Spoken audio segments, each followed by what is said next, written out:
يابا نسواننا كل واحدة لسانك هاطولة وما تقبلين رجلك ياخذ عليك. هسه اليوم راح ابين لك الاسباب اللي تخلي رجلك غصبا ما عليك وعلى والديك ياخذ عليك. اول غاية من تعدد الزوجات، شوف يقول لك تعدد الزوجات هو ليس فرضا ولا واجبا ولا مستحبا بل الى درجة الاباحة. يعني اليوم رجلك اذا كان احنا خلينا نقولها بالطريقة الاسلامية انت ما كافيته، هو من حقه انسان يريد يا اخي، انسان يريد حتى وان كنت ما عندك قصور، ما عندك فدلوله منا هذا من حقه وياخذ عليك. هاي اول نقطة. فانت ما تقدرين تفرضين عليه هنا، ما تقدرين تفرضين على الرجال تقولي له يابا ما تصير. هاي اول نقطة وضحناها. نجي للنقطة الثانية. النقطة الثانية يا عزيزتي يا حبيبتي يا بعد قلبي، لازم تقوين قلبك، لازم تقوين قلبك وتتحملين هاي المشاكل. يعني ما ليش نقول مشاكل؟ يعني ما نقول مشاكل، هذا شرع الله وكلها تقول بيه، مو يمي انا ما اجيب بيه، هاي من القرآن جيب. يقول النقطة الثانية: ومن ضرورة الحاجة إلى تعدد الزوجات هو عقم الزوجة. يا أختي العزيزة إذا أنت ما تخلصي له، هو يريد له بيبي، يريد له واحد يفتر بالبيت، يركض منه، يطقها يمنى يطقها يسرى، هاي شو راح يكمل حياته؟ يريد واحد يسنده يسند ظهره، شو راح كيف ستي؟ ما يصير يا عمي ما يصير. هاي هنا والله إلى الحق، والله إلى الحق. خلينا نشوف النقطة الثالثة شو تقول. النقطة الثالثة يا عزيزتي يا بعد قلبي يا بعد روحي، النقطة الثالثة تقول: إباحة التعدد يكون هو الحل الوحيد لحالات خاصة يمر بها المجتمع.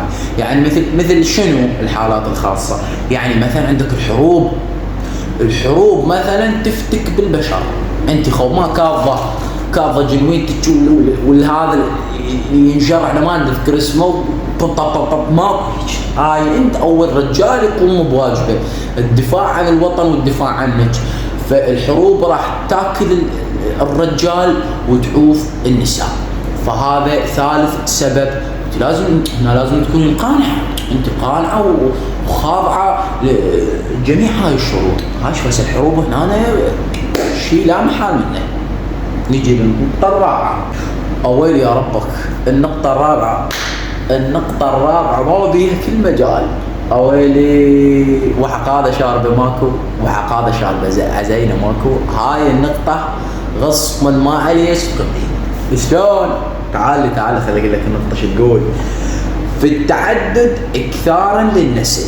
يعني مثلا انت تخلفي لك 20، هو يريد مثلا العفو، هو يريد يخلف 20، انت ما تقبلين، انت ما تريدين تخلفين 20. قيل لا حبيبي رايدين واحد، احنا واحد. لا عيوني وانك واحد، ماكو واحد. يقول لك في التعدد اكثار للنسل، واكثار النسل في بعض المجتمعات هو امر ضروري. يا حبيبي انت مو كيفك يريد يجيب له 100، يريد مو كيف هو يريد 100، هو يريد يترسم بيت، هو عنده غرفتين يريد الغرفتين يترسم، ياخذ طول في عرض ويترسم جهال. يعني شنو بيها شي عمي؟ حلوة تعدد الزوجات. ليش الله خلى بيها حكمة ولازم فد ضرورة لتعدد الزوجات؟ يعني مو لعبة يا حبيبتي. هذول الأربع نقاط حطين تركيها منها 2، حطي ليش تراك 2 ومنها تراك 2 حتى ما تنسين هذا الموضوع. طبعا هذا الدرس عندنا بصف السادس اعدادي، ما تقول لي لا هذا القرآن يقول، مو أنا الشرع يقول، هاي كلها تقول، كلها تلطم وتقول هو هذا حكم تعدد الزوجات. هاي مو بيدينا، والله احنا مو بيدينا. لو بدينا ما نزوج. فاللي ماخذ على حب الله يساعده والله يعينه. تحياتي للجميع، باي باي.